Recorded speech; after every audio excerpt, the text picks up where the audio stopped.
2023년 6월 25일 천안광성교회 주일 예배 시작하겠습니다. 사랑과 은혜가 풍성하신 아버지 하나님, 73년 전 오늘 이 땅에 수백만 명의 생명이 사라지고 피가 흘렀습니다. 아무것도 없는 황량할 이 땅에 주님께서 그동안 은혜를 베푸셔서 여기까지 이르렀습니다. 주님께서 주신 은혜에 감사하며 받은 은혜를 온 누리에 널리 전하는 평화의 나라가 되게 하옵소서. 평화의 왕으로 이 땅에 오신 예수님의 이름으로 기원하옵나이다. 아멘. 사도신경으로 우리의 신앙을 고백하겠습니다. 나는 전능하신 아버지 하나님, 천지의 창조주를 믿습니다. 나는 그의 유일하신 아들, 우리 주 예수 그리스도를 믿습니다. 그는 성령으로 잉태되어 동정녀 마리아에게서 나시고 본디오 빌라도에게 고난을 받아 십자가에 못 박혀 죽으시고 장사된 지 사흘 만에 죽은 자 가운데서 다시 살아나셨으며 하늘에 오르시어 전능하신 아버지 하나님 우편에 앉아 계시다가 거기로부터 살아있는 자와 죽은 자를 심판하러 오십니다.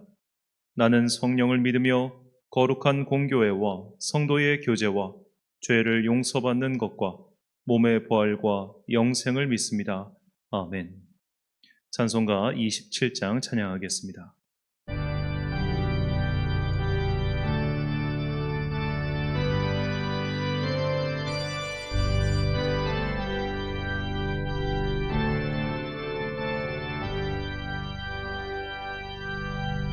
빛나고 높은 보좌와 그 위에 앉으신 주 예수 얼굴 영광이 해같이 빛나네. 해같이 빛나네. 지극히 높은 위엄과 한없는 자비를 무천사 소리 합하여 늘 찬송드리네. 늘 찬송드리네. 영축을 나를 살리려 그 영광 떠나서 그 부끄러운 십자가 날 위해 지셨네. 날 위해 지셨네. 나 이제 생명 있음을 주님의 은혜요. 저 사망 권세 이기니 힘 기쁨 넘치네. 큰 기쁨 넘치네. 주님의 보좌 있는데 선한 몸 이르러 그 영광 몸속에 올 때 내 기쁨 넘치리. 내 기쁨 넘치리.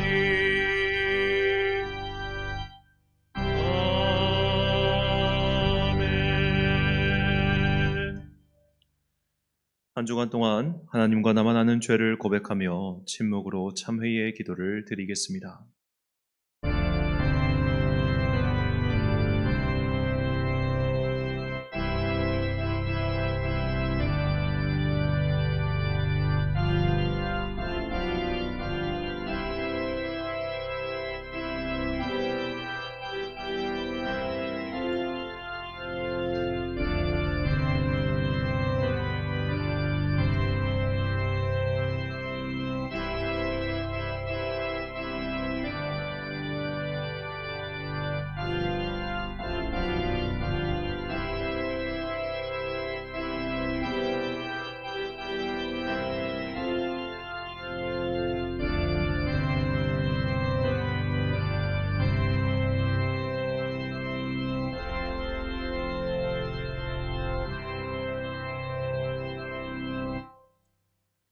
다 함께 공동기도를 드리겠습니다.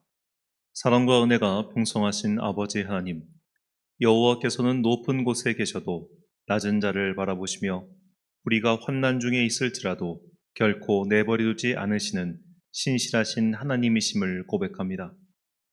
주님께 간절히 비옵나니 우리의 죄와 허물을 용서하시고 성령님의 은혜 가운데 영과 진리의 예배를 드릴 수 있도록 우리의 영혼을 회복시켜 주옵소서. 이 시간 우리가 완전히 버리지 못한 세상의 죄악으로 인해 신령한 예배가 방해받지 않게 하옵소서. 우리 안에서 역사하시는 성령님의 능력으로 사람의 생각이나 삶의 애착에서 떠나 하나님의 마음을 오롯이 품게 하옵소서. 가장 낮은 자의 모습으로 오신 예수님의 겸손을 본받아 우리 또한 교만을 버리고 낮은 곳을 향하여 우리의 시선을 둘 수 있게 하옵소서. 살아계신 하나님, 이 시간 삶의 문제를 품고 주님 앞에 나온 자녀들에게 복과 은혜를 내려 주옵소서. 문제가 없는 인생이 없사오니 내 힘으로 어찌할 수 없는 문제 앞에서 주님의 한량없는 은혜를 부어주사 사람의 지혜가 아닌 하나님의 인도하심을 받아 문제를 해결해 나가게 하옵소서. 사람의 길은 여호와 앞에 있음을 인정하고 겸손하게 주님의 길을 걷게 하옵소서. 우리가 하나님 앞에 온전히 설 수 있도록 은혜를 베푸시고 우리의 어리석음을 버리게 하옵소서. 그리하여 약한 자 같으나 강한 자요, 무능한 자 같으나 유능한 자요, 없는 자 같으나 믿음에 부요한 자가 되기를 간절히 소망합니다. 우리나라가 하나님의 뜻에 따라 평화를 사랑하고 평화를 위하여 애쓰는 귀한 나라가 되게 하옵소서.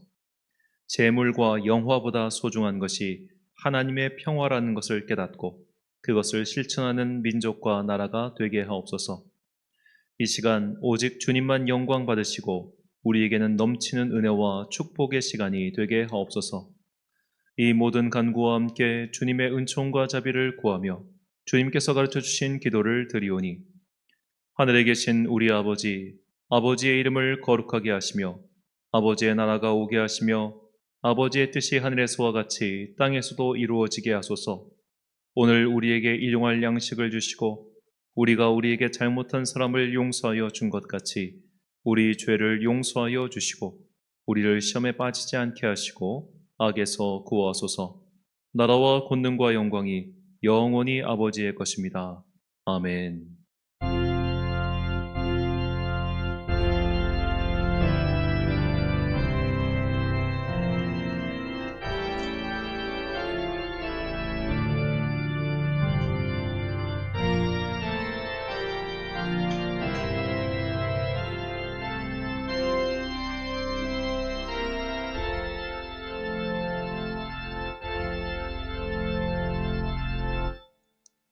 사제의 말씀 선포하겠습니다. 호련히 수많은 천군이 그 천사들과 함께 하나님을 찬송하여 이르되 지극히 높은 곳에서는 하나님께 영광이요 땅에서는 하나님이 기뻐하신 사람들 중에 평화로다 하니라. 아멘. 우리 주님께서는 평화의 왕으로 이 땅에 오셨습니다. 이 평화는 하늘에만 있는 것이 아니라 땅 위의 사람들을 위한 평화였습니다. 그러므로 주님의 길을 따르는 그리스도인들은 평화의 도구가 되어야 합니다. 전쟁과 다툼이 가득한 이 세상에서 평화의 깃발을 들고 담대히 서 있는 여러분과 제가 되시길 간절히 축원합니다. 교동문 70번 함께 교독하시겠습니다. 내가 붙드는 나의 종, 내 마음에 기뻐하는 자, 곧 내가 택한 사람을 보라. 내가 나의 영을 그에게 주었은즉 그가 이방의 정의를 베풀리라. 그는 외치지 아니하며 목소리를 높이지 아니하며 그 소리를 거리에 들리게 하지 아니하며 상한 갈대를 꺾지 아니하며 꺼져가는 등불을 끄지 아니하고 진실로 정의를 시행할 것이며 그는 쇠하지 아니하며 낙담하지 아니하고 세상에 정의를 세우기에 이르리니 섬들이 그 교훈을 앙망하리라.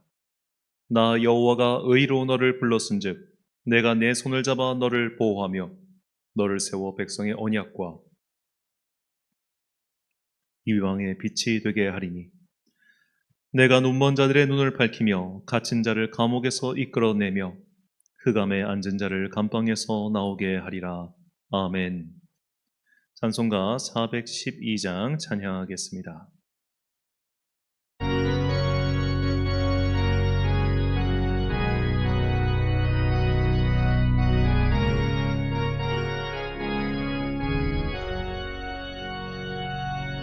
내 영혼의 그 깊은 데서 맑은 가락이 울려나네. 하늘 곡조가 언제나 흘러나와 내 영혼을 고이 사네.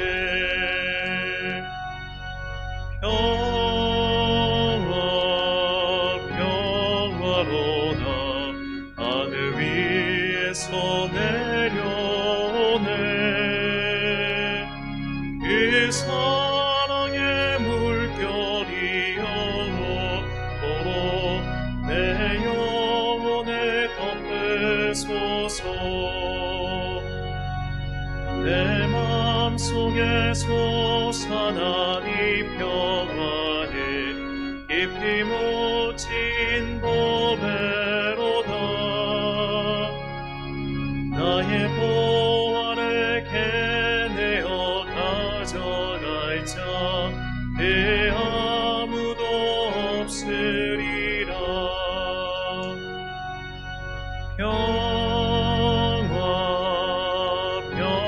평화로다 하늘 위에서 내려오네.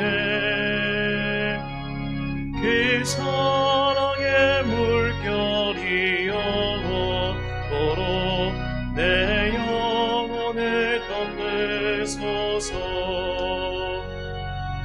내 영혼의 평화가 넘쳐나네.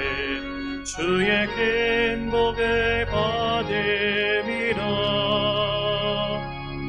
내가 주야로 주님과 함께 있어 내 영혼이 편히 쉬네.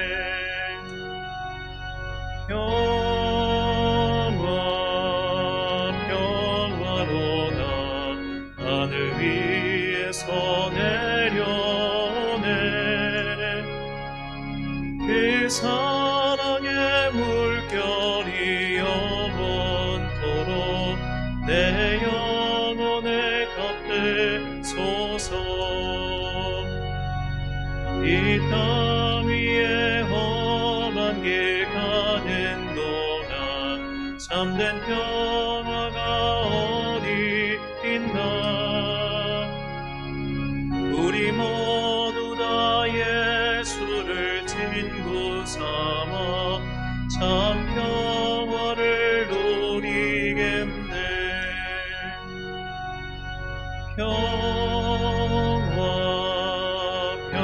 평화로다 하늘 위에서 내려오네.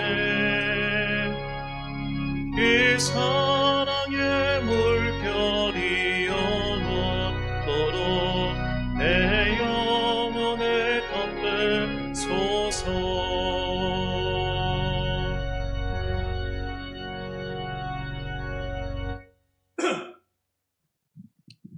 지난주 봉헌하신 분들입니다. 김정학 집사님 가정에서 주정헌금 드리셨습니다. 11조 헌금 김정학 집사님 가정에서 드리셨고요. 송 집사님 가정에서 드리셨습니다. 김수인 권사님 가정에서 11조 헌금 드리셨습니다. 권태환 성도님, 강명화 성도님, 권시원, 권시우, 권시울 어린이 모두의 이름으로 11조 하셨습니다. 감사헌금 홍미숙 권사님 드리셨고요. 성경헌금과 건축헌금 오영은 집사님 드리셨습니다. 드린 예물 위하여 봉헌기도 드리겠습니다. 사랑과 은혜가 풍성하신 아버지 하나님, 우리가 진실로 주님을 섬기는 자녀로서 오늘도 이 자리에 나와서 이렇게 예배드릴 수 있도록 인도해 주시니 참으로 감사합니다. 오늘도 이 귀한 예배의 시간, 정말로 주님을 온전히 사모하기에 이렇게 주님께 귀한 예물을 드립니다. 어떠한 보답도 없이, 어떠한 세상적인 기대도 없이 우리는 마땅히 주님께서 그동안 베풀어 주신 은혜에 감사하며 이 예물을 바칩니다. 이 예물 속에 담겨있는 우리의 진심을 주님께서 인정해 주시기를 간절히 소망합니다. 우리의 마음은 세상의 오욕, 칠정에 오염되어 있어서 정말로 온전하고 100% 순결할 수는 없습니다. 하지만 주님, 그 안에 담겨있는 그래도 어떻게든 깨끗해 보고자, 그래도 어떻게든 순결해 보고자 노력하는 이 성도들의 애타는 마음을 주님 흠양하여 주시고 주님께서 이 성도들의 삶을 인도해 주시고 앞으로도 영원토록 함께해 주시기를 간절히 소망합니다. 이것은 대가를 바라기 때문이 아니라 우리가 마땅히 받은 것을 주님께 되돌려 드리는 것임을 우리가 잊지 않게 하시고 이러한 행동을 통하여 우리의 믿음이 더욱더 신실해지고 강화된다는 것을 잊지 않게 하여 주옵소서. 이 예물 속에 담겨 있는 성도들의 간절한 바람을 주님께서 기억하여 주옵소서. 이 땅을 살아간 동안 우리는 주님의 도움 없이는 온전히 살아갈 수 없습니다. 당장 이제 곧 장마가 시작되고 장마가 끝난 후에는 유례없는 무더위가 우리를 닥칠 것입니다. 그때 주님, 성도들의 안위를 주님께서 지켜 주옵소서. 낮에 해를 가리는 시원한 구름 기둥을 허락하여 주사 특별히 연로하신 성도인들이 이번 여름을 잘 날 수 있도록 특별한 은혜를 베풀어 주옵소서. 이제 수험생들을 위하여 다시 한번 기도합니다. 여러 가지로 이 수험 과정에 대해서 참 많은 말들이 있고 그로 인해 수험생들의 마음이 참 어렵습니다. 주님께서 흔들리는 그들의 마음을 붙잡아 주시고 자신이 해야 할 바는 달라지지 않았으니 해야 할 것을 열심히 수행하여 다가오는 9월의 모의고사와 11월에 있는 수학 능력 시험과 그리고 다가오는 대입 시험까지 모든 과정을 주님께서 성실히 신실히 은혜롭게 인도하여 주옵소서. 주님의 인도하심을 믿으며 오늘도 힘써서 자신의 할 몫을 다하는 주의 자녀들 위해 은혜 위에 은혜를 더하여 주옵소서. 이제 주님의 말씀을 듣습니다. 이 말씀이 험한 세상 살아가는 우리에게 진리의 길이 되기를 간절히 소망하오며 이 모든 말씀 우리 구주 예수 그리스도의 이름으로 기도드립니다. 아멘. 오늘 우리에게 주신 한이의 말씀 구약성경 미가 4장 1절부터 5절까지 말씀입니다. 구약성경 미가서 4장 1절부터 5절까지의 말씀. 이제 봉독하겠습니다. 하나님의 말씀 경청하십시오. 그날에 이르러는 여호와의 전의 산이 산들의 꼭대기에 굳게 서며 작은 산들 위에 뛰어나고 민족들이 그리로 몰려갈 것이라. 곧 많은 이방 사람들이 가며 이르기를 오라 우리가 여호와의 산에 올라가서 야곱의 하나님의 전에 이르자. 그가 그의 도를 가지고 우리에게 가르치실 것이니라. 우리가 그의 길로 행하리라 하리니 이는 율법이 시온에서부터 나올 것이요 여호와의 말씀이 예루살렘에서부터 나올 것임이라.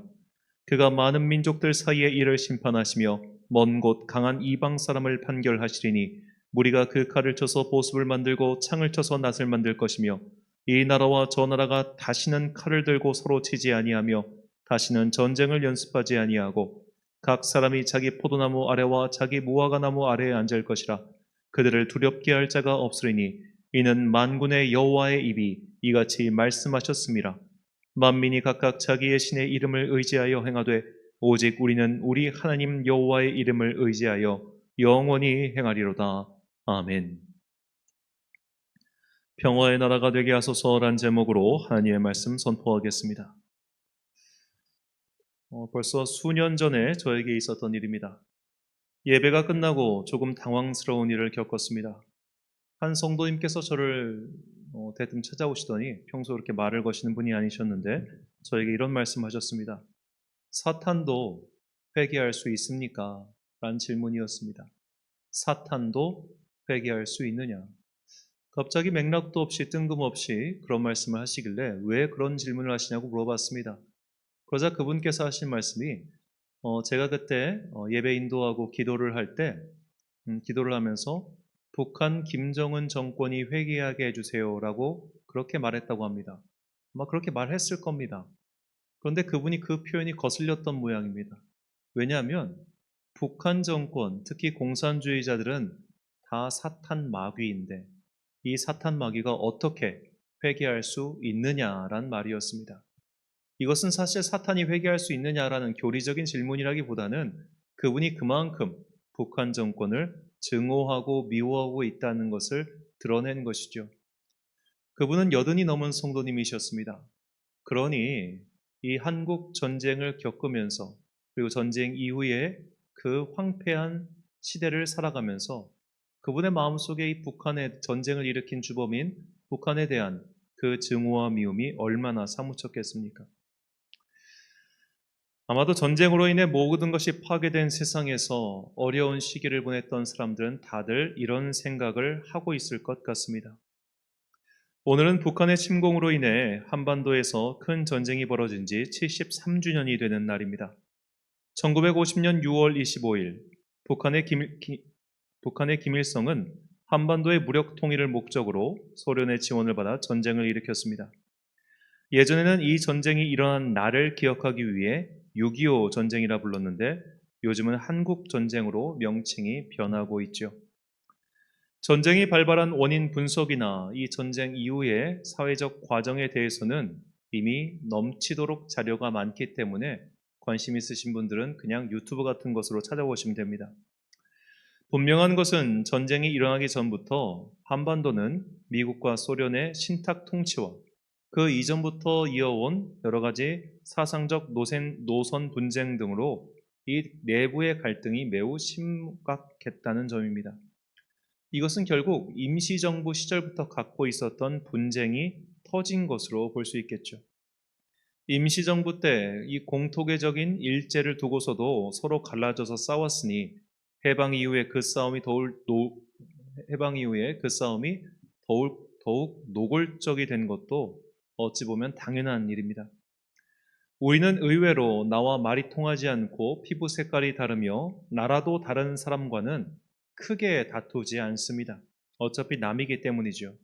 하지만 가족 사이, 형제 사이, 같은 말이 통하는 사이에 갈라져서 싸우면 그 싸움이 매우 치열하고 또한 잔인합니다. 오늘날 아프리카 대륙 내에서 서로 부족별로 갈라져서 싸우는 것을 보십시오. 그들은 서로 피부색도 같고 말도 통하고 같은 문화를 가지고 있지만 서로를 더욱더 심각하게 미워하면서 정말 끔찍한 일들이 계속 벌어지고 있습니다. 서로를 잘 알고 있으니 사랑도 증오도 그 깊이가 달라지는 것이죠. 한국 전쟁이 바로 이런 배경 속에서 이뤄졌고 그리고 끔찍한 학살과 죽음이 이어졌습니다. 한국 전쟁은 통계된 군인 사망자, 이 유엔군과 한국군 합쳐서 약 18만 명가량이 사망했습니다. 이것보다 사실 더 심한 것은 민간인의 피해죠. 이산 가족만 1,000만 명, 전쟁과 10만 명, 전쟁 미망인이 30만 명이나 되었습니다. 이게 우리나라, 즉 남한 측의 피해만 이렇게 된 것이고 북한까지 합치면 더욱 대단하죠. 북한은 우리가 정확하게 알 수는 없습니다만. 자, 한국 같은 경우는 민간인 사망, 실종, 학살, 기타 등등 다 포함하면 약 100만 명가량이 피해를 입었다. 그렇게 추정하고 있습니다. 자, 민간인 피해 100만 명은 인류 역사상 가장 많은 민간인이 피해를 입은 사례입니다. 북한군은 더하죠. 군이 52만 명, 민간인이 200만 명 정도 추정하고 있습니다. 여기에 중공군 100만 명을 합치면 정말 어마어마한 인명이 이 땅에서 피를 흘리고 사라졌다는 것을 알 수 있죠. 한 2차 대전 때 한 종군 기자가 했던 얘기인데 한 전장에서 약 10,000명가량이 하루아침에 사망한 그런 전쟁이 있었습니다. 그런데 그 시체들에서 흘린 피가 정말 강물처럼 흘렀다고 그렇게 이야기를 합니다. 한 장소, 이게 집결된 장소에서 10,000명 정도가 하루아침에 죽으면 그 정도로 엄청난 재앙과 같은 끔찍한 일이 벌어지는데 이 땅에서는 3년 동안 수백만 명이 전쟁으로 인해서 사망한 것이죠. 그러니 이 남겨진 사람들의 상처와 증오가 얼마나 컸을지 우리는 짐작하기가 참 어려울 정도입니다. 그나마 100번 양보해서 우리나라 정치인들 가운데 북한에 호감을 갖고 있거나 혹은 북한과 계속해서 소통해야 된다고 말하는 사람들도 이 전쟁을 일으킨 주범인 김일성과는 거리를 뒀지요. 그나마 그 아들인 김정일이나 손자인 김정은 정도면 그래도 대화를 해볼 만하다라는 인식을 갖고 있었지만 김일성만큼은 절대로 용서할 수 없다라고 하는 것이 오늘날 진보든 보수든 다 마찬가지 입장이었던 걸로 전 그렇게 기억하고 있습니다. 그래서 당시에 김일성을 찾아갔던 이 문익환 목사, 이분이 아주 그냥 대놓고 빨갱이로 매도당했던 것이 이런 이유에서였죠. 이 문익환 목사는 사실 굉장한 민족주의자이고 민족주의자적 관점에서 김일성도 품어야 된다라고 생각하는 것이었지만 사실 이 전쟁으로 인해서 너무나 많은 사람들이 죽은 이유였기 때문에 그의 어떻게 보면 전 순수한 마음이라고 생각합니다. 그 마음이 온전히 전해지지 않았던 것이죠. 자, 한국 전쟁의 결과에 대한 정말 많은 분석이 있습니다. 제가 모든 것을 다 알지는 못하지만 제가 본 글 중에서 지금은 은퇴하신 서울대학교 사회학과 송호근 교수의 말이 기억에 오래 남았습니다. 송호근 교수는 이 한국 전쟁에 유일한 유익이 있었다면 그것은 조선시대의 모든 잔재를 일거에 없애버렸다는 점이라고 했습니다. 한국 전쟁은 그야말로 남한이나 북한 모두를 다 초토화시켰습니다. 다른 말로 하자면 기존에 갖고 있었던 마을 공동체 모두가 다 사라진 것이나 진비에 없었습니다. 모든 마을 사람들이 다 죽은 것은 아니지만 피난을 떠났다가 돌아오고 나니 그야말로 공동체가 다 그대로 붕괴된 것이죠. 이것은 한편으로는 슬픈 일이긴 하지만 또 한편으로는 그동안 이전 세대가 가지고 있었던 모든 악습조차도 다 사라진 것이라 그렇게 볼 수 있습니다. 특히 신분제가 완전히 머릿속에서 사라진 것, 이것이 매우 중요하죠. 자, 옆나라 일본을 예로 들자면 일본이 메이지 유신을 단행해서 법적으로 신분제를 철폐한 게 1867년이었습니다. 하지만 일본에는 최하층 천민이라고 하는 부라쿠민, 이 부라쿠민에 대한 사회적 편견 혹은 냉대가 무려 2000년대까지 있었습니다. 그러니까 100년, 거의 한 150여 년 가까운 세월 동안 그래도 천민은 천민이라는 거예요. 귀족은 귀족이라는 겁니다. 그런 사회적 풍토가 한국은 한국 전쟁으로 인해서 모든 게 다 사라졌습니다. 저 집은 노비의 자식이야. 저 집은 천민의 자식이야. 저 집은 뭐 망나니의 자손이야. 이런 거를 기억할 사람들조차 다 사라져버린 거예요. 그러다 보니까 모두가 다 새롭게 출발할 수 있는 어떤 면에서는 좋은 토양이 갖춰진 겁니다. 이제는 새롭게 시작하면 됐습니다. 이제는 과거의 것은 다 사라졌으니 새로운 존재로서 새로운 인생을 살면 되었습니다.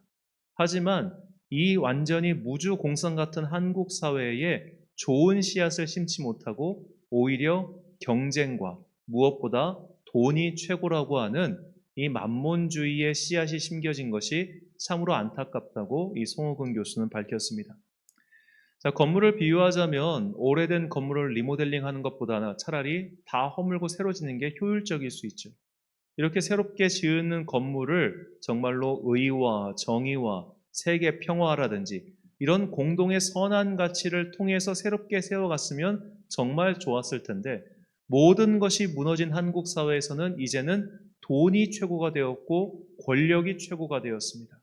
그래서 모두가 다 성공을 향해서 전력 질주하는 사회가 전쟁 이후 한국 사회였고 어떤 면에서는 그것을 동력으로 삼아서 우리나라가 여기까지 발전하는 것이지만 동시에 그 폐해를 지금 이 세대가 겪고 있는 것이죠.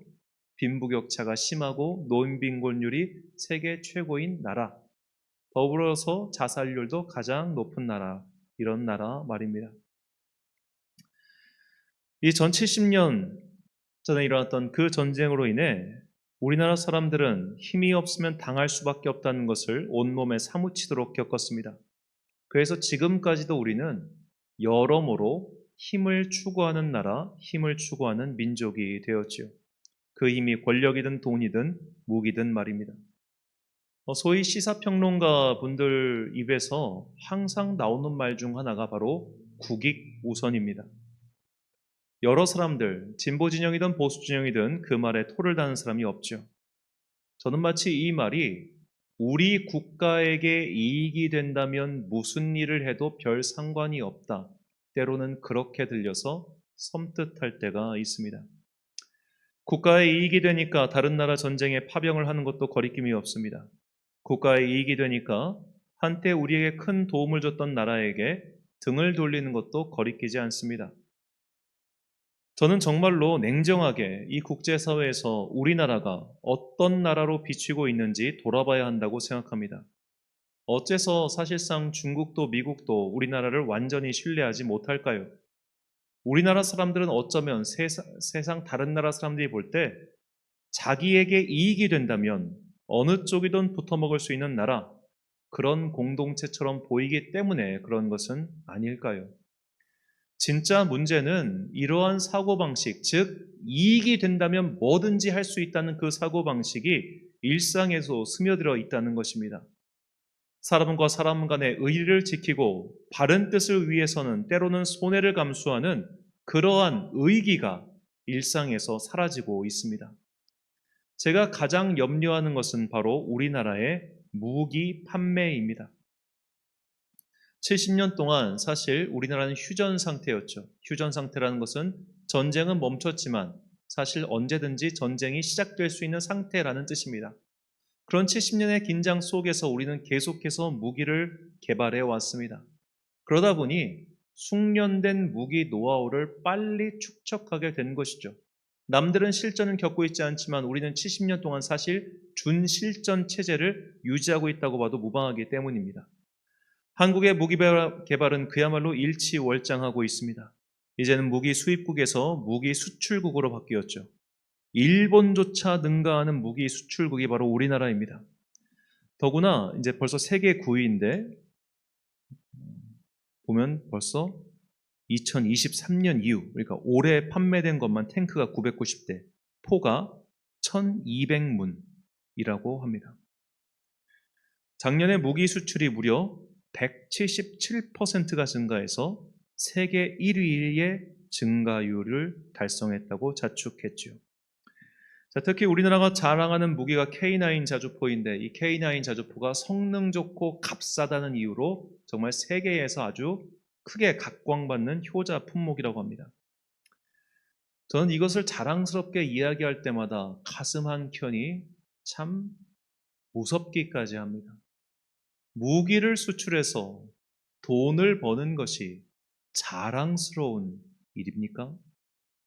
물론 강력한 무기가 있어야 국방을 지키고 국민을 안심시킬 수 있습니다. 하지만 계속해서 군비를 확장하면 결국 국민들의 삶은 그만큼 어려워질 수밖에 없고 결국 이 무기라는 것은 다 소비재입니다. 딴 데 사용할 공간이 없습니다. 이런 애물단지만 쌓여가는 것이 국가뿐만 아니라 전 세계적으로 봤을 때 얼마나 큰 자원 낭비인지 우리는 한번 잘 생각해 봐야 됩니다. 저는 포병부대 관측장교로 훈련을 받았습니다. 우리나라 포병부대가 포탄 실사격 훈련을 할 수 있는 곳은 전국에 두 곳밖에 없습니다. 그중 하나가 경기도 연천의 사격훈련장인데요. 이곳에는 1년에 한 번씩 연간 훈련 계획을 짜기 위해 각 부대의 훈련 장교들이 모입니다. 이 중에는 주한미군도 있습니다.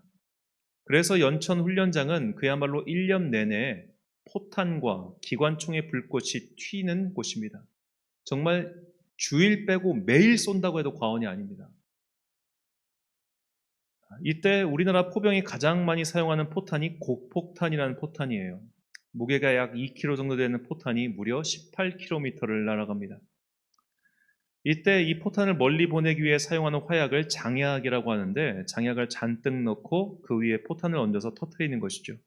이때 포구에서 이 사진에 보는 바와 같은 불꽃이 아주 화려하게 터집니다. 그런데 이렇게 포를 쏘는 포병들은 이것을 쏘기만 할 뿐 이 포가 터지는 장면을 볼 수 없습니다. 18km밖에 나가 터지는 게 보이겠습니까? 더구나 중간에 산이 딱 가려지고 있는데. 그래서 이 포가 떨어지는 위치를 확인하기 위해서 관측장교라고 하는 사람들이 전방에 가서 그거 확인하고 있는데 제가 그 관측장교 임무를 맡았습니다. 포탄이 떨어지는 지점으로부터 약 2km 정도 떨어진 곳에서 그걸 관측을 하는데 빛은 소리보다 빠르지 않습니까? 그러니까 포탄이 땅 터지고 나서 소리가 도착하는 게 더 느려요. 눈으로 딱 관측하고 하나, 둘 이렇게 세고 있으면 소리가 고롱 하고 들리는 겁니다. 근데 이제 우리나라 포병 대대가 총 18문 정도를 운영을 하는데 이 18개의 포에서 발사되는 빠방 이 고폭탄의 위력이 정말 산 한 면을 다 허물버릴 정도로 엄청납니다. 그렇게 이제 계속해서 훈련을 할 때 제가 평생 아마 잊을 수 없는 말을 제 옆에 있었던 후배 장교로부터 들었습니다. 사람 죽이려고 참 열심히 연습한다. 그 친구는 딱히 반전주의자도 아니었고 평화운동주의자도 아니었고 그냥 그 감상을 이야기했던 겁니다. 사람을 정확하게 죽이기 위해 분단위로, 초단위로 계산하고 계산하고 또 계산해서 2km 안에 그 포탄이 터지면 반경 500m는 모든 것이 다 산산조각이 나는데 그것이 한 대대당 18개. 우리나라 전체로 하면은 정말 몇 문인지는 정확하게 알 수 없을 정도로 어마어마한 포탄이죠. 그 포탄을 저기 저 건너편에 저들도 갖고 있고 우리도 갖고 있는 겁니다. 한 번 쏘면 우리 서로 함께 죽자 이런 것이죠. 이런 전쟁 무기는 범죄자들을 제압하는 총기류 정도가 아닙니다. 사람의 육체 따위는 조각조차 남지 않을 만큼 강력한 무기들이죠. 그런 포탄이 우리나라에만 수십만 발이 남아 있습니다. 지금 우리나라 포병부대가 사용하고 있는 포탄은 무려 한국 전쟁 때 사용하고 남은 것들입니다. 한국 전쟁 때 사용하고 남은 것들이 아직까지 성능이 온전해서 지금도 그걸 소모하고 있어요. 제가 그때 벌써 10몇 년 전이죠. 그때 계산한 걸로 최소한 20년 동안은 무리 없이 쓸 수 있겠다랄 정도의 계산이 나왔었으니까 아직도 현장에서는 그 포탄들을 사용하고 있을 겁니다. 그렇게 많은 것을 해마다 수백 발, 수천 발, 수만 발씩 산에다가 바다에다가 쏘고 있는 게 우리의 현실입니다. 이 현실을 보면서 안타까워하는 것이 아니라 우리가 이렇게 좋은 것을 만들었으니 너희도 가져다가 써봐 라고 하는 그 태도가 과연 정상적인 것일까요? 그것을 또 자랑스럽게 이야기하는 우리는 과연 정상적인 겁니까? 우리는 어느샌가 돈만 되면 뭐든지 하는 죽음의 상인 같은 나라가 되고 말았습니다. 샤일록이 따로 있는 게 아니죠. 바로 우리나라의 모습이 이 베니스의 상인 샤일록 아니겠습니까? 사람을 죽여서라도 내 이익을 위해서라면 뭐든지 할 수 있는 그런 나라, 그런 민족, 그런 공동체 말입니다. 아직 개봉하지는 않았지만 영화 오펜하이머는 이런 주제를 담고 있습니다. 저도 영화 리뷰를 통해서 봤는데 이 영화는 핵물리학자 오펜하이머가 최초로 원자포탄을 개발하는 장면을 영화화하였습니다. 오펜하이머는 순전히 학자적 관점에서 핵폭탄을 만들었습니다. 처음 그는 굉장히 단순하게 또 순진하게 이 강력한 무기, 강력한 포탄이 있으면 지금 이렇게 길게 이어지고 있는 전쟁이 좀 쉽게 종식되지 않을까? 그렇게 생각한 겁니다. 하지만 그가 실제로 본 핵폭탄의 위력은 그의 머릿속에 있었던 계산을 아득히 초월해버리고 말았습니다. 그때 이제 오펜하이머가 처음으로 최초로 핵폭탄 실험을 할 때는 이 방사능에 대한 위험 이런 거에 전혀 없다 보니 그런 거에 대한 개념조차 없다 보니까 사람들이 그냥 선글라스 쓰고 그냥 다 그걸 관찰을 했던 거예요. 저 멀리서. 그래서 이제 이제 지도자들은 군인들은 그 폭탄의 위력을 보면서 아싸 이제 전쟁이 끝났다라고 했다면 정작 오펜하이머는 그 폭탄의 어마어마한 위력을 보면서 공포에 떨었다는 겁니다. 이게 정말 인류에게 허용된 힘인가? 인류가 과연 이 무기를 감당할 수 있을까? 내가 지금 지옥의 문을 열어버린 건 아닌가? 그런 갈등을 한 것이 이 영화의 주제라고 합니다. 누군가 이런 말을 한 적이 있습니다. 전쟁을 가장 두려워하고 피하고 싶어하는 사람들은 바로 군인들이라고 말이죠. 이런 무기들의 실제 위력을 확인하면서 공포스러워한다는 겁니다. 이 무기가 적들의 머리 위로도 떨어지겠지만 동시에 내 머리 위로도 떨어지지 않겠습니까? 그래서 소위 주전론자들, 전쟁을 해서라도 뭘 해야 한다고 말하는 이들 중에 군대를 다녀온 사람들이 얼마나 되겠습니까? 이런 무기들의 실제 위력을 확인하고 이 무기가 적들을 해치우는 데 사용되기에 앞서 우리의 머리 위로 떨어질 수 있다는 것을 이해하는 사람이 얼마나 되겠습니까? 적이니까 다 죽어도 괜찮다. 이것은 사람이 죽는 것을 본 적이 없는 책삼 물림이나 하는 소리입니다.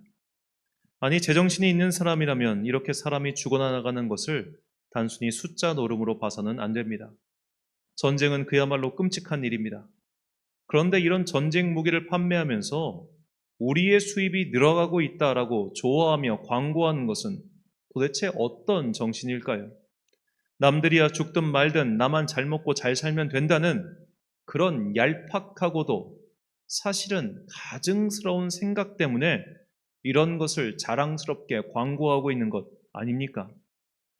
저는 당장에 무기 수출을 금지하자 이런 말을 하고 싶지는 않습니다. 다만 우리나라가 무기 판매국이 된 이 작금의 현실에 대해서 아쉬워하거나 개탄하는 소리가 하나도 들리지 않는 것이 진짜 문제인 겁니다. 이것은 자랑스러운 일이 아니라 부끄러워야 할 일입니다. 무엇보다도 소위 기독교인들조차 이런 것에 대해서 아무런 문제의식이 없다는 것이 진짜 문제입니다. 전쟁이라는 문제에 있어서 초기 기독교의 입장은 설령 내가 죽더라도 무기를 들고 다른 사람의 생명을 해치는 것은 안 된다. 이것이 초기 기독교회의 가르침이었습니다. 이것이 로마 제국의 공인을 받기 이전까지 가르침이었는데 이것 때문에 로마 내에서 문제가 됐던 거예요. 그 당시 로마는 징병제였기 때문입니다. 그런데 이 기독교의 가르침에 감화된 소위 그리스도인들이 군대에 징집이 됐는데 나는 이 무기를 들고 사람의 생명을 해치는 것이 나의 이 신앙에 어긋나기 때문에 할 수 없다라고 하니까 그때부터 그 군인 기독교인들을 죽인 거예요. 그러니까 순교한 거죠. 그런데 나중에 이제 로마 제국의 국교가 되면서 기독교에 대해서 입장이 좀 바뀌게 됩니다. 아무래도 국교가 되었는데 무기를 들고 적과 싸우지 말라고 가르칠 수는 없는 노릇 아니에요. 그래서 아우구스티누스 같은 소위 말해 아주 균형 잡힌 건강한 신학자들이 내온 전쟁에 관한 기독교회의 입장은 무엇이냐?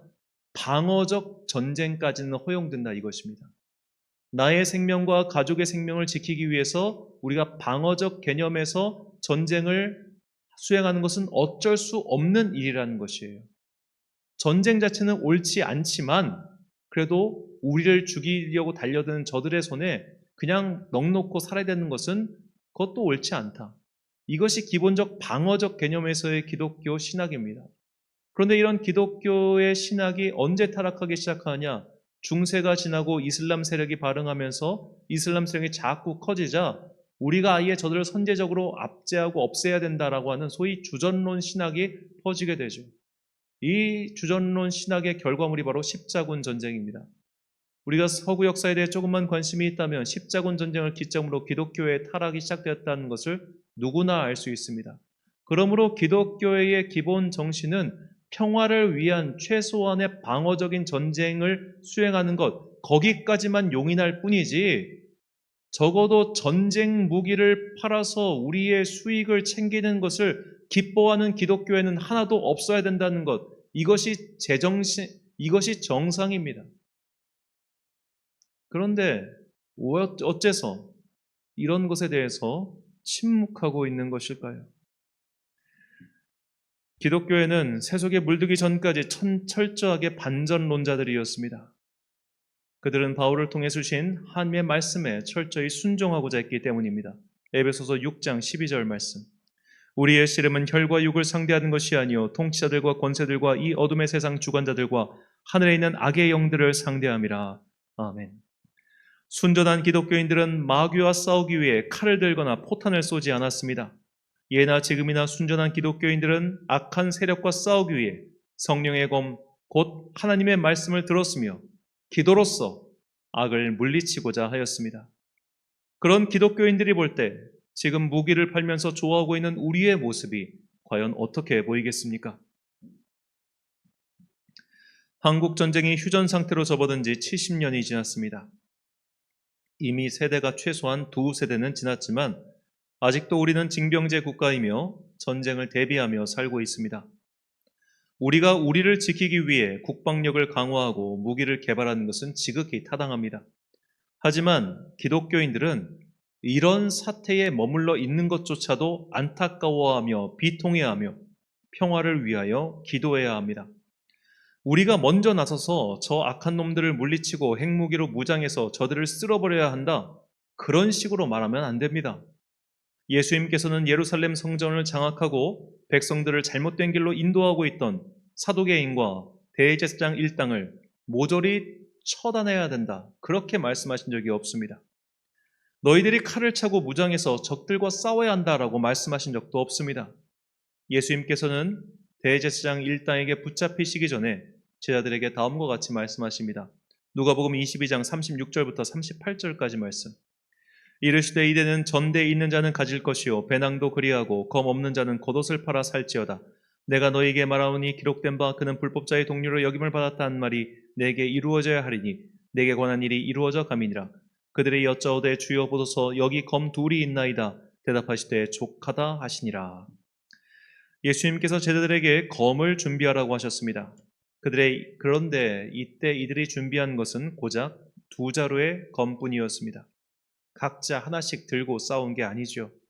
그야말로 최소한의 방비였던 것입니다. 그리고 대제사장 무리가 칼과 몽둥이를 들고 이들을 압박해 올 때 베드로는 그 검 중 하나를 들고 한 사람의 귀를 잘라버리죠. 그러자 예수님께서 이렇게 말씀하십니다. 누가복음 22장 50절과 51절 말씀. 그 중에 한 사람이 대제사장의 종을 쳐 그 오른쪽 귀를 떨어뜨린지라 예수께서 일러 이르시되 이것까지 참으라 하시고 그 귀를 만져 낫게 하시더라. 자, 그래서 신학자들은 이 에피소드를 근거로 해서 이 기독교인들이 취할 수 있는 전쟁에 대한 입장이란 어디까지나 방어적이며 최후의 수단이라고 말합니다. 적을 죽이고 섬멸하는 게 목적이 아니라 적을 제압하고 나를 보호하는 수단의 일환을 벗어나서는 안 된다는 것이죠. 물론 현실적으로 이런 아름다운 말이 통용될 정도로 세상은 녹록하지 않습니다. 적들은 미사일에 포탄에 핵무기까지 쏘면서 우리를 죽이려고 하는데 그냥 권총 한 자루 차고 적들과 대항하자는 것이 그건 어리석은 말이죠. 전쟁은 참혹하고 끔찍하며 될 수 있으면 피해야 하는 것이기 때문에 남에게 권할 것도 아니며 우리에게 힘이 있다고 자랑할 것도 아니라는 겁니다. 우리가 방어적 전쟁을 수행하기 위해서 무기를 갖추는 것까지는 어쩔 수 없지만 그것을 남들에게 자랑하고 권하며 너희도 이걸로 무장해 이렇게 해야 될 일은 아니라는 것이죠. 우리의 자세는 언제나 한결같습니다. 바로 평화입니다. 무기를 드는 것도 결국 평화를 위한 것이지 우리의 경제적 이익을 위한 게 아니라는 겁니다. 어째서 미국의 로키드 마틴 같은 기업들이 이 무기를 팔면서 벌어들인 수익을 가지고 죽음의 상인이라더니 그런 식의 어떻게 보면 그 사람들로부터 손가락질을 받겠습니까? 미국에 있는 그 수많은 총기 회사들이 왜 자국민들에게조차 욕을 먹겠습니까? 사람의 죽음을 대가로 돈을 벌고 있기 때문 아닙니까?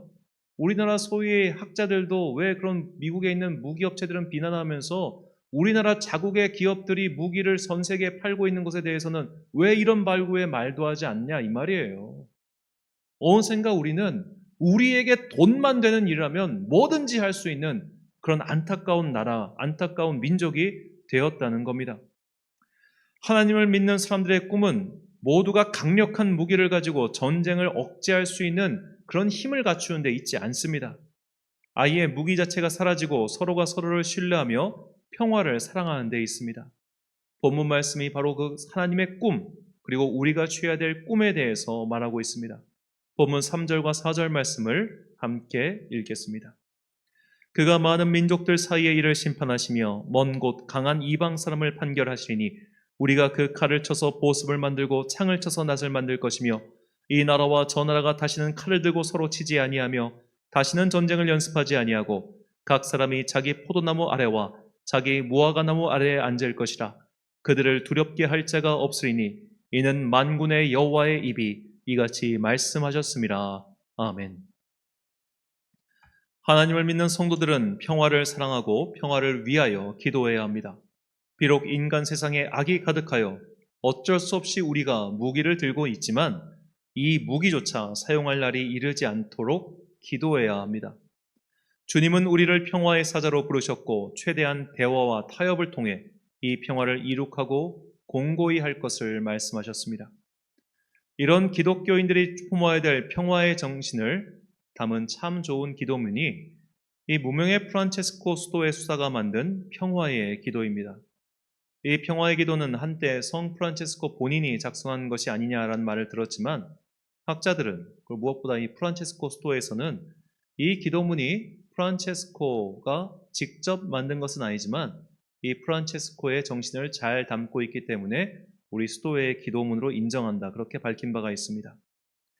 그래서 1986년 11월 16일 이 전 세계에서 모인 각양각색의 종교 지도자들 1,500명이 이 기도문을 낭독하며 인류의 평화를 기원한 적이 있었죠.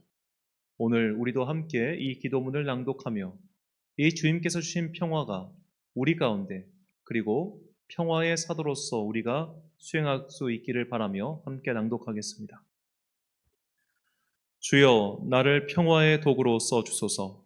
미움이 있는 곳에 사랑을, 다툼이 있는 곳에 용서를, 분열이 있는 곳에 일치를, 의혹이 있는 곳에 신앙을, 그릇됨이 있는 곳에 진리를, 절망이 있는 곳에 희망을, 어두움의 빛을, 슬픔이 있는 곳에 기쁨을 가져오는 자 되게 하소서.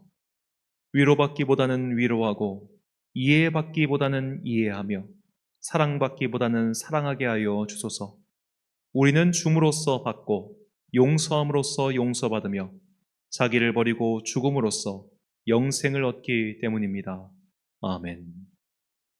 사랑하는 천안광성교회 성도 여러분, 그리고 이 예배를 함께 드리고 계신 귀한 주님의 자녀 여러분, 주님께서는 우리를 평화의 사자로 부르셨습니다. 우리는 이 땅을 사는 동안 우리만이 아니라 온 인류의 평화를 위하여 기도해야 합니다. 아직도 전쟁이 그치지 않고 있는 우크라이나와 러시아를 위하여 기도해야 합니다. 아직도 테러가 끊이지 않고 혼란스러운 우즈베키스탄을 위하여 기도해야 합니다. 키르기즈스탄을 위하여 기도해야 됩니다. 내전으로 인해 피폐해진 시리아를 위하여 기도해야 하며 큰 지진으로 터전을 잃어버린 튀르키예의 가난한 이들을 위하여도 기도해야 합니다. 사회적 혼란이 극도로 달해 서로를 죽이고 해치고 있는 IT를 위해서도 기도해야 합니다. 이 IT 얼마나 증오가 극심한지 사람을 붙잡아 자동차 타이어에 끼우고 그들을 불태우고 있습니다. 이런 일이 인간이 인간에게 행할 수 있는 일이란 말입니까? 그만큼 서로가 극도로 증오하고 미워하면 인간은 짐승처럼 변해서 서로를 묻어뜯기에 조금도 멈추지 않습니다. 특별히 우리나라 우리 공동체 안에 있는 돈 되는 일이라면 뭐든지 해도 된다는 사고를 버려야 합니다. 이것은 너무나 천박한 일입니다. 돈이 되는 일이라면 사람을 죽이는 무기를 마음껏 팔아도 되며 그것으로 우리가 부유해질 수 있다면 족하다라는 식의 사고는 지금까지 인류를 좀먹어온 방식입니다.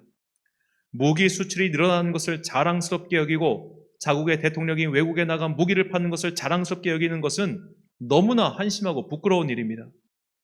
한국 전쟁 발발 73주년을 맞이하여 누구보다도 참혹한 전쟁을 겪었던 당사자이자 그 후손으로서 우리는 무기를 바꾸어 평화의 도구로 사용하시는 하나님을 믿는 성도가 되어야 합니다. 언제나 우리는 평화를 위하여 기도해야 하며 잔인한 전쟁 무기가 널리 팔리는 현실을 개탄해야 됩니다. 이렇게 평화를 위하여 기도하고 평화를 위하여 애쓰며 평화를 간절히 소망하는 평화의 사도들이 되는 여러분과 제가 되시길 간절히 축원합니다. 기도해 가겠습니다. 사랑과 내가 풍성하신 아버지 하나님, 우리나라가 무기 판매국이 되었습니다.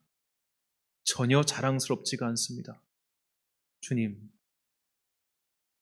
참으로 한심하고 안타까우며 괴롭기까지 합니다. 내가 만든 이 무기가 나의 지갑을 두둑하게 해줄 수는 있겠지만 그 두둑해지는 지갑만큼 누군가의 생명이 사라진다는 것을 조금도 생각하지 못하는 이 개탄스러운 현실을 바라보며 우리가 얼마나 악에 노출되었고 악에 오염되었는지를 돌아봅니다. 주님, 우리의 죄악을 용서하여 주옵소서. 무기를 팔면서 사람을 죽이는 것을 팔아제끼면서 우리가 부유해지고 있으니 자랑스럽게 외치고 있는 이 나라의 현실을 주님, 미약한 한 사람으로서 회개합니다. 우리의 죄악을 용서하시고 이렇게까지 돈을 숭배하는 우리를 주님 용서하여 주옵소서. 이젠 우리가 진정한 평화의 사도가 되게 하여 주옵소서. 단순히 사람과 사람 사이의 평화만을 위하여 기도하는 것이 아니라 온 인류에 들여져 있는 이 전쟁의 암문, 그것을 거두어내려고 주님께 간절히 기도하는 주님 평화의 사도들 되게 하여 주옵소서.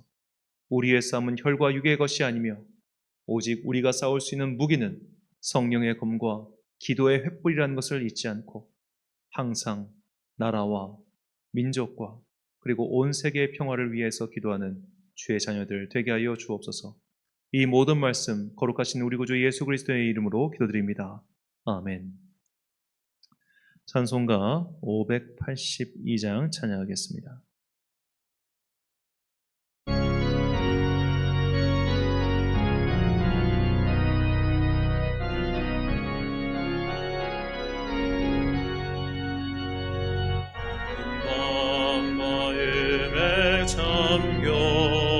역사의 어둠 짙었을 때에 계명성 동쪽에 밝아 이 나라 영원히 왔다. 고요한 아침의 나라 이 속에 새롭다. 속에 얽혀 이 땅에 생명 감노아간다. 국토에 뿌리는 기뻐 하늘로 줄기까지 솟을 때 가지 입은 마늘에여 그 열매 만민이 산다. 아침의 나라 일꾼을 보낸다. 하늘 씨앗이 되어 역사의 생명을 이어가리. 맑은색 줄기 용솟아 거칠은 땅을 흘러 적실 때 푸른 벌판이 눈앞에 활짝 트인다. 고요한 아침의 나라 새하늘 새 나라 이리 꺼지지 않는 인류의 횃불 되어 타거라.